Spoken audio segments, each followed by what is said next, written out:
যাদের পুত্র নেই, শুধু কন্যা সন্তান, তাদের কি হবে? একদিন ভগবান বিষ্ণুর বাহন গরুর মনে বড় প্রশ্ন নিয়ে হাজির হলেন। তিনি বললেন, হে প্রভু, এই পৃথিবীতে অনেক মানুষ আছে, তাদের পুত্র নেই, শুধু কন্যা সন্তান। শাস্ত্রে তো বলে পুত্রই পিণ্ডদান করে, তর্পণ দেয়। তাহলে যাদের পুত্র নেই তাদের পরলোকে কি হবে?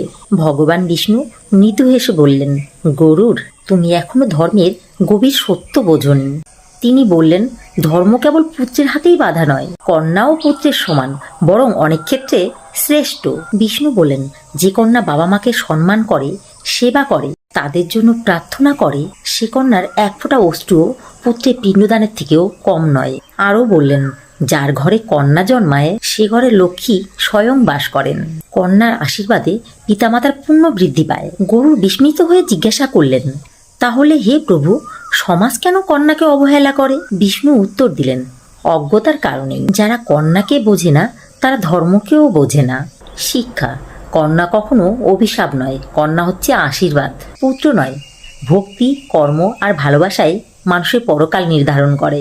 যাদের কেবল কন্যা সন্তান আছে তারা ভয় পাবেন না, ভগবান তাদের সঙ্গেই আছেন।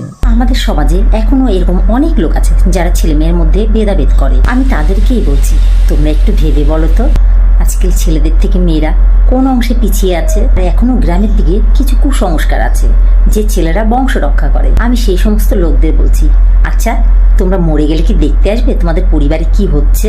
না তুমি বেঁচে থাকতে তোমার পরিবারের কাছ থেকে যে ভালোবাসা সম্মান পাবে সেটাই তোমার সঙ্গে যাবে। তাই প্রত্যেকেই বলছি, ছেলে আর মেয়ের মধ্যে কখনো ভেদাভেদ করো না। আর আমার এই ভিডিওটি যদি আপনাদের ভালো লেগে থাকে, প্লিজ সাপোর্ট করে পাশে থাকবেন।